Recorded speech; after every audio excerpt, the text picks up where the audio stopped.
Mirë se erdhët në një epizod të radhës të Tipi Talks. Sot do të flasim për një temë ndryshe, një temë që prek secilin prej nesh, mirëqenjen mendore në vendin e punës. Me mua sot është Arnisa Aliçkaj, psikologe, për të folur për mbrojtjen dhe mbështetjen emocionale dhe rolin që çdo punëdhënës ka në këtë drejtim. Arnis, mirë se erdhe në Tipi Talks. Faleminderit shumë zonë, mirë se u gjeta, është kënaqësi që jam këtu. Faleminderit shumë Arnis. Para se me fillu direkt me pyetjet Arnis, kisha dashur me ditë për njerëz që nuk njohen, se na shumicat njohem, po njerëz që nuk njohen kush është Arnisa dhe çka bën. Faleminderit zonë. Për ata që nuk më njohen, unë jam psikologe organizative, që do me thonë fokusi i studimeve të mia, fokusi i shërbimeve të mia dhe gjithçka që unë e këshyri me mri për të ardhmen është mirëqenia në vendin e punës. Aktualisht punoj në kompaninë Mylan OPS, e cila gjithashtu është kompani e cilën vetë kam themelu, edhe përmes Mylan OPS ofrojna shërbime për institucione, për organizata, për kompani, pikërisht për me arrit pjesën e mirëqenies në vendin e punës. Okej, shumë mirë. E ceke, do më thonë, e cekëm qysh prej fillimit që të mirëqenjen mendore në vendin e punës. Pse është e rëndësishme të trajtojmë veçanërisht, do më thonë, mirëqenjen mendore në vendin e punës? Vendi i punës, të kishe vetë nashta para 5 vjetëve, kisha thonë është vendi ku rinë 8 orë. Edhe rinë me të njerëz 8 orë, non-stop do me thonë e ki pjesën ma të madhe tjetës, ose ditës ma mirë me thonë që e kalon në vend punës. Tash, mas Covidit, sanët pak kanë ndryshu. Ju do mos dëshmërisht jena atu najt 8 orë në punës, ju do mos dëshmërisht punojna gjithë me ekipin e njëjtë, edhe ju do mos dëshmërisht pujna në zyre. Po fiks, bravo, se tash ka hyrë edhe kjo prej Covidit, me punu prej shtëpisë, me punu kudo që jemi. Qashtu, po prap se prap, pjesa e mirëqenies nuk ka ndryshu, ka vazhdu me metë relevante. Dhe arsyeja pse ka vazhdu me metë relevante dhe ka më konë gjithmonë, është se s'ka lidhja je freelancer, s'ka lidhja punon orë plot, s'ka lidhja punon prej shtëpisë apo punon prej zyrës, truni jonë, i krejt neve, rolin primar e ka mbjetesa. Pra në momentin ku hapsina ku na jena, njerëzit me cilë të rrethohem, ose puna që na e bojmë, na e cënën që të ndjenjen e sigurisë dhe që të ndjenjen e mirëqenies, na nuk mundë me funksionu mirë. Kështu që mirëqenia është jo temë si qërshim bitort, për në fakt është përbërës. Duhet mu konë temë e cila është pjesë përbërës e strukturës se cilës punë edhe jo veç me u folë për ta, po edhe me u punu për ta. Nëse na për shembull i këshyrem rezultatet e hulumtimeve të gallupit veç vitin e kalum që kanë këshyrë se qysh ndikon mirëqenia e punëtorëve të punonjësit, çdo punëtor i cili veç e percepton që punonjësit është tuja një për mirëqenien e tij, ka 73% ma pak gjasa me burnout, 73% ma pak gjasa me një qitë lodhjen emocionale, qitë lodhjen profesionale që njerëzit mundën me përjetu në punë. E cilat janë disa shenja, se tash e ceke të më thonë qarë përqindje, po cilat janë disa shenja që i anashkalojnë nështë njerëzit? Shenja që na i anashkalojna, po janë nisë nashta prej qëtyne fizikëve, se zakonisht qëto fizikët janë të para që na i anashkalojna. Ka njëherë, kur kena dhimt pjesë ndryshme trupit pas spjegim, kur na ndryshohet orari i gjumit, flajna ma shumë se zakonisht, ose flajna ma pak se zakonisht, kur jena ma të iritushëm, reagojna ma shpejt ose ma keq ndaj tjerve, pa naj arsye signifikante, po gjithashtu janë edhe pjesë e shenjave kognitive që i quajna që është marrim vendime pak ma ka dalë, thjesht nuk e kena përqëndrimin, që duhet me e pas, edhe janë mas nej shenjat emocionale që ose njëhëm të shkputën, do me thonë, emocionalisht prej punës që jena të e bu, njëhëm nashta të rishtum për punës që e bu, ose nashta jena edhe krejt të ftofën prej punës që jena të e bu, nuk kena munaj emocion signifikant ndaj qasoj punës që na jena të e bu. Mas ne edhe shenjat sociale që thjesht nuk jena të full me kolegët, se zakonisht që shkena full, nuk kena mu tu përfshin qëto aktivitetet jashtë punës, nuk e kena mu entuziazmin e njejt edhe dëshirën e njejt, motivimin e njejt për mu konë të përshim, koft nësa në mrena punës, koft sa në jashtë punës me kolegë. Po normal që për do njerë që kjo është norma, thjesht vetë nuk janë shumë të angazhum, kështu që nëse na i dalojna qëtu shenja duhet mi dalu si ndryshime. Nëse janë konë si edhe konstante e dikujt, ju do mësdëshmërisht do me thonë që diçka është të shku keq. Po nëse e vrena si ndryshim, të vetja jonë, po edhe të tjertë mundet mu konë shajt që diçka nashta është të ndryshu. Të ndryshu, okej. Si ndikon mjedisi i punës? në këtë pjesë? Mjedisi punës luan rol shumë të madh në mirëqenjen tonë, për shkak se mjedisi i punës ndikimi që mjedisi ka nuk është veç mjedisi psikologjik mbrana venit. Kur thojna mjedisi punës, jena aty referu mjedisit fizik, mjedisit psikologjik, mjedisit social, mjedisit organizativ. Qysh ndikojnë krejt që tonë mirëqenjen tonë? Mjedisi fizik është prej ma thjeshtave prej ngjyrës muret, prej ngjyrës tavolinës. A i ki krejt mjetët që ti me kry punën tonë, rahatia e karikës tonë, nashta javën e parë e duron një karikë që të bënë non-stop zhurëm, po me kalimin e kohës, sa në që neve na do kënë shumë të sikrime, në ambientin tonë fizik munën me ndiku mënyrën qysh na njihëm për punën që e bojnë edhe për performancën që e kena. Mas ne mjedisi psikologjik, sa njihëm na të sigurt me i tregu bikqyrësit tonë se kena bon një gabim, sa njihëm na rahat me i kërku ndim kolegut tonë. Edhe kjo është pjesë e mjedisë që ndikon mënyrën qysh na performojnë ose mënyrën qysh na njihëm.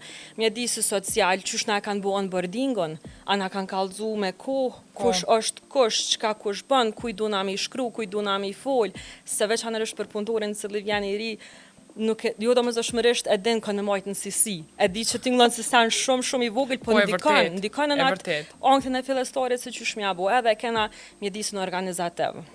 Qysh organizata është vetë e strukturume, sa është vetë i kushtu rëndësi mirëqenjes mendore në vendin e punës, qysh e kanë planin për me ngrit punëtorin në detyrë, a i kanë qëto sene të përcaktume, a janë atë lojnë pa e ditë se qysh po bohet e ardhmja jote, do me thonë sa ma shumë qartësi që ka në aspekt organizativ, kush është shefi, qysh janë linjat e komunikimit, gjithçka qaq ma mirë edhe ma rahat ki me unin që atë vend punës. Kështu që in a nutshell, që to sa ne përbojnë, që mjedisin e punës që mundet me ndikun mirëqenjen tonë, kof për mirë, kof për keq.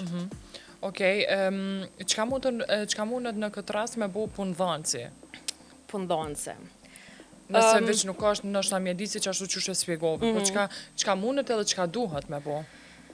Çka mundet edhe çka duhet me bo punëdhënësi, veç të këshyri kam janis.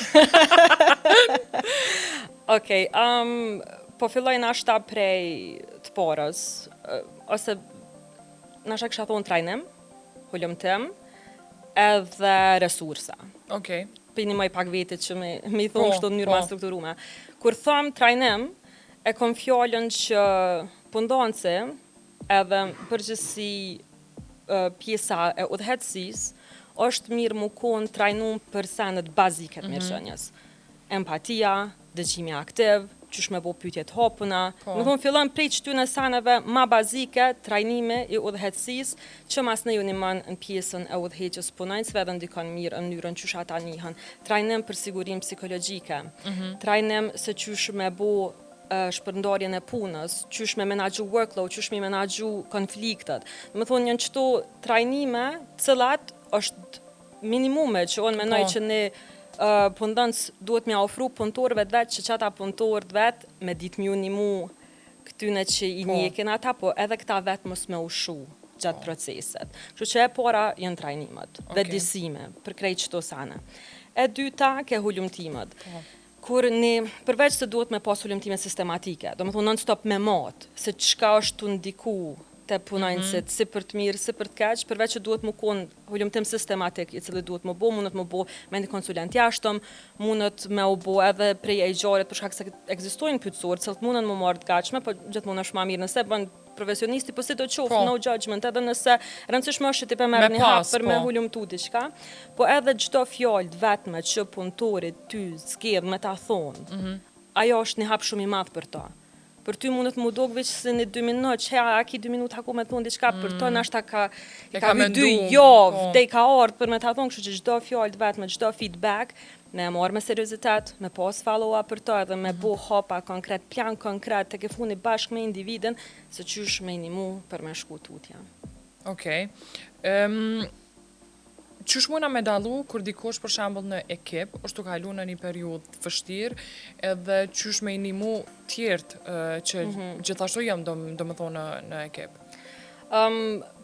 Për disa pishenjave veç falem, po si do qoftë edhe unë, edhe ti, krejt kolegë që të qa i kena, edhe njerë që i njohem, na qdo dit e vdojna ka një maskë.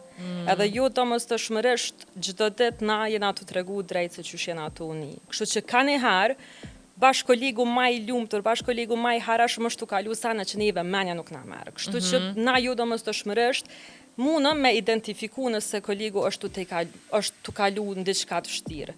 Gjithashtu, e rëndësishme është, për keq ato sheja që folja ma herët, po edhe për një kolegë që nashta veç dyshojna që është tu kalu një kur vështirë, rëndësishme është që na mos me ve diagnostiku vetën, edhe as mos me pretendu që pe diagnostikujna tjetër kanë. E rëndësishme është ama që nëse vrejna diçka, të janë njiste vetja me kërku ndihmë. Nëse vrejna diçka, të tjetri me i ofru ndihmë. E tash qysh mundet mu dok qaja ndihmë, mundet mu konë pak thik me dytia, se jo çdo njeri njihet rahat nëse ti i thu a je mira ki nevojë për ndihmë. Kështu që çka duhet më siguru është që nëse veç vendosim me marr hapen, që mi thoni kolegut, hej kom vrejt që ki qëta shumë workload, a ki nevojë me të ndihmu, mu konë me një ambient ku je vetë, mos me i bo pyetjet të mbylluna, pyetjet më konë sa ma të hapuna, edhe në momentin kur ai ta vendos ty një kufi që nuk po do me fol me që sa në thjesht me respektu. Se kolegët, cilë thjesht janë kolegë, nuk kanë domosdoshmërisht përgjegjësi profesionale me u marrë me emocionet e kolegut tjetër. Sidoqoftë, unë besoj që na e kena atë përgjegjësi njerëzore, që nëse nuk mundem me bu ndihmë të paktën ambientin me bu tillë që mos më shkaktu më shumë dëm. Kështu që përgjegjësinë që na duhet me menu si koleg, duhet me fillu te kjo krijimi i ambientit të mirë. Stani ndihmën ka kush e jape, ja profesioniste, japin instanca tjera. Te udhëhecit është përgjithësia pak më e madhe, te kjo pjesa e mirëqenies, për çata udhëhecia e gjore, këta që kanë të bojnë direkt me individin, duhet pak të një trajnim minimal me pas, te pjesa e resurseve që e përmena më herët, kompania masnej është mirë, nëse mbos keq aty në donave që i merr, informacioneve që i merr pi punëtorit, mi ofru edhe resurset. Që do me thonë, nashta me një mu me pagu një terapist, ose me gjithë zbritjet e një kompani për terapi. Mundet mu duk ndryshe resurset cilat kompania i ofron, po është një prej hapave që mundet me ndërmarë. Po, e përmende HR-in. Çka duhet HR-i me pas parasysh që pikërisht do më thonë me regullu se HR-i është ka gjenë një farë baze e kompanisë, kështu që qa mundët me ba HR-i në këtë pjesë për me ndihmu, do më thonë rreth shëndetit mendor në punë. HR-i duhet mas pare me rujt vetën. E vërtet. Se qyshe përmen edhe ti bora din me uni kogja e ronë. Kështu që për mua është rëndësishme sa herë foli me HR-a, me këshyr njëherë te ku e kanë këtë ndjenjën e fajt, ku është niveli fajt, e ta se kanë njëherë ma japin qatë ndjenjë që na po dina që duhet me abo qështu, po s'po mundën se kanë njëherë HR-i thjesht si ka resurset, pra nuk i keni parët, kanë njëherë për me bo qatë mirën që do me bo të vynë. Kështu që qka duhet na me majtën men që ajo që ti si HR duhesh me bo është ka ki ndorë. Edhe e bën listën, qka kam në ndorë? Unë e kam ndorë me thire me fol me ta. Unë e kam ndorë me ofru qatë ambient, ku nuk na pengon kërkush. Unë e kam ndorë me i tregu që unë jam qëto për ta. Kur dënë, dhe me thonë, thjesht me na, qka ki ndorë, edhe shfrytëzoj qato e bën. Gjithë shka që është për te i soj, është e mirë se ardhen. Okej. Çfarë roli kanë arnis pushimet, aktivitetet e ndryshme që mund të organizohen edhe prej kompanisë, dhe më thonë? Pushimet kanë rol jashtëzakonisht madh. Ama kur thëm pushim, e kom fjallën tamam pushim. Jo, me nalt telefonin, s'ka me pranu ma. E vërtet, jo do me thonë pushim ku te e merr laptopin me vete. Jo pushim ku te e merr telefonin e punës me vete. Ose halo ma zi, keq nashta që po thëm kështu, po thirrje bëj, e-mailat e punës nuk i qelnin telefona privat. Nuk i qelnin telefona privat. Aman, ku jenë kamera? E di që nashta për njerëz mundet me tinglu ju realiste, se thjesht kanë shumë punë, edhe nuk kanë qore pa e bo që të sanë. Po, nëse nuk i vendosni me kohë që ta kufi mas pari vetit juv, thjesht i në të ja hap vetit rrugën për me u djegë. Dhe me thonë, duhet me kohë me u kriju qëto kufej që laptopin nuk e marrë me veti, telefonin nuk e marrë me veti, e-mailën nuk e qeli. Qëto boundaries që t'ja qatë vetit, trunën tonë, janë që t'lejojnë me bu pushimin që shduhet për ndryshe, merë ditë pushimi sa dush. Nëse tonë kohën i merë qëto sanët punës me vetit, nuk ka me pas efekt pushimin. Qysh mundër se cili prej nesh, do më thonë, me u kujdes për vetën në periudha kur kena për një me, do më thonë, shumë stres, po qka mujna na me bo, por pas që të në saneve që i ceke, kur jena në pushime, sane, po edhe në punë, kur ka është një ditë shumë stresuse, qka mundet me bo njeri me largu pak stresin? Janë disa sene që na mundë me i bo, para se me kalu të disa sene konkrete lidhën me stresin, një prej arsyeve pse na kena vështirë pse kena vështirë me lund vetën me pushu, është që kjo ndjenja e fajit që e përmena ma herët. Zakonisht ndjenja e fajit na ka ardhë prej fëminis. Unë për vete e kom zonë njëherë vetën kur jom konë shpe, gjithë shka konë regull, jom konë ullon të këshyrë TikTok edhe veç pse kom një derën, e kom hek telefonin dhe kom prit dhe kur po henjeri, so është ai menime që mos të më dzanë tonight. Do me thonë, është san që trashëgohet. Fatkeqësisht na e marrim me vete në punë. Tash, na duhet mja nis prej definicionit të fajit me ndryshu, të pushimet me ndryshu. Do me thonë, pushime nuk është i barabartë me dembelizëm. Nëse ti e tu pushu në punë, edhe nëse gjithë shka tu shku lugë, po ti nuk je mu rahat me gjithë shka që apë ndodhë, është okej bre mu nalë, për shkak se nuk je tu kallëzu dembel, nuk je tu kallëzu mos bashkëpunus, po je tu e rujt mirëqenjen tone që mas nej me mujti me ofru tamën performancën që është mas mire. Pra, pushime jo barabar me dembeli, pushime barabar me mbushjet baterive, dhe është domosdoshmëri, nuk është asaj jo luks, po është domosdoshmëri. Masi që të ndryshojna që të definicion të pushimet, e kena pak ma të letë. E soj përket stresit, i cili ndodhë që aty për që aty, arsyeja pse ndodhë stresit që aty për që aty prej punëve për stresorve, është se bashkë kjo qendra jone e frikës, amigdala është të ju thonë pjesëve caktume të trunit tonë, që mi ju thonë pjesëve që tajojnë hormonën në trupin tonë që mos t'i hi shumë fiziologjisë, me prodhu adrenalinë dhe kortizol, me prodhu, do me thonë, hormonet që na shtin me marë fry ma shpejt, hormonet që na shtin zamrën me rrej ma shpejt, hormonet që e shtin, do me thonë, ti është na bëjnë gati për fight or flight, për miro shkurt, për shkak se truni jonë në qatë moment është të e perceptu që është i rezikum. Çka na duhet me bo, është mja kujtu vetës, mja kujtu trunit tonë që nuk jetu dek. Mënyra që shebojna që sa nuk mjafton veç mi thonë, po, nuk jetu dek, okej, për që çka duhem me bo është. Krejt qëto përgjigje fiziologjike që jënë të në ndodhë, na duhet me marë kontrolin mbi tyna. Që shebojna që të sanë është për mes breath exercises, për shamull, nëse na nalëm, marim frym 4 sekonda, majna 4 sekonda, lshojna 4 sekonda, nalëm prap 4 sekonda, dhe edhe përsëritëm qëto disa herë, e shohim që, e she amigdalës, dhe me thonë një rogë, që nuk jena të dek, nuk pas na nevoj une mi thonë kur kujt për dhe adrenalin, se ka kim okej, jena të marë frym ka dalë, nuk jena në rrezik. Njëjtën kohë, nëse na i shtrëngoj muskuj tonë, për shkak se në momentin kur na jena tu ki gjakë, tu na shku në organet, mushknin gjak në organet vitale, për shkak se na tu menu që duhet me mbjetu në gjarjen, duhet me përdor teknikat relaksimit muskujve. Me i liru muskujt. Për shkak se qajsan edhe një man gjakun me u rikëthy në gjimtyr, edhe një kësisht e jep prap qatë sinjal që nuk jetu dik, okej. Mas nej, një profesori jame, kuhën kër isha të mësu për neuroshkencën e leadershipit, na pa thonë me menu që jetu hongër liman, ose me menu që jetu hongër djaks, ose me i masazhu gjandrat e pshtymës, për shkak se qëtin me taju pshtymën goj, edhe ti nëse jetu dik nuk ishe kun të menu me hongër, se truni unë asocion pshtymën me ushqem, edhe amigdala thot ka dalë se s'ka kim të dek. Okej, ka kim. Qëto janë sene që na mundëm i bo për stres që aty për që atëshëm. Ama për stresin kronik, që kena stresor non-stop, edhe kena nevoj me i menagju që ato ma mirë, është ndihma profesionale. Po, janë mandej metoda që, duhet me shku në terapi, edhe është sa një ma i mirë që mundësh me bu për vetën. Po, shumë mirë e tharnis. Qka janë disa këshilla, me që tash jemi edhe në muajin tetor, muaj i roz, qka janë disa këshilla edhe për këto raste? Se besoj që për pos neve që se cili ka nevoj, këto raste kanë ma shumë nevoj se kur për një psikolog. Soj përket individve, definitivisht është me kërku ndihmë. Nuk je mirë, kërkon ndihmë. Kosova ka kuadro shumë të mira. Kosova ka psikolog shumë të mirë.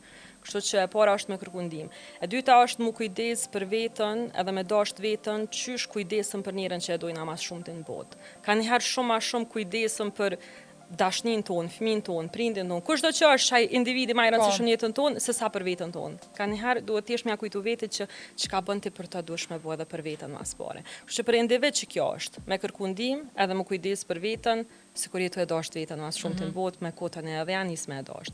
E për kompanit, për shembull, kisha thonë që për punonjësit që kanë nevojat ndryshme, të përfshi edhe pjesën e grave që janë të prekuna me kancergjinit, është ofrimi fleksibilitetit edhe mirëkuptimet. Që kjo i shkon. Faleminderit shumë Anis. Veç edhe një pyetje për rreth këshillës, a kina i këshill për dikon që është në Prag, e ka kry fakultetin e psikologjisë edhe është në Prag për me u bo psikolog ose psikologe? Këtë varë çfarë psikologu do të më Po, bo. sigurisht. Unë kisha thonë mos mungut, çdo student që ka studiu psikologji, tash këtu m'bjen me dhonë menim subjektiv se po nisna prej vetit, duhet mi dhonë vetit ku me po çka po të pëlqen. Edhe gjatë që asoj kohe që ti pret për me po çka po të pëlqen, është mirë me provu senet ndryshme. Edhe terapist nëse ti vendos më po ka qatë shumë qasje terapisë që ti mundesh me zgjedh prej tyne, sa që është mirë me lënë vetit kohë, me po çka po të pëlqen për shkak se profesionist i mirë, edhe psikolog i mirë buhësh veç nëse je të ofru shërbimet që ty të pëlqen me ofru. Që kjo është kohë edhe për mua arsyeja pse kam vendosur me u marrë me mirëqenie në vend punës. E kam specifiku, e kam drejtu veten veç në që drejtem se që aty e kam pa veten që jo mas mire. Kështu që për psikolog të rinë, veç thom me i dhonë ko vetit, me provu drejtime ndryshme, po në fund me zgjidh që ato që dojnë mas shumëte, se që ato që dojnë mas shumëte edhe e bën mas mire. Qashtu është. Faleminderit shumë Arnis që ndave me neve njohuri edhe këshilla shumë të vlefshme rreth shëndetit mendor në punë. Faleminderit shumë zonë për mu ke kënaqësi. Faleminderit shumë. Deri në episodin tjetër të Tipi Talks, faleminderit shumë që na shikuat.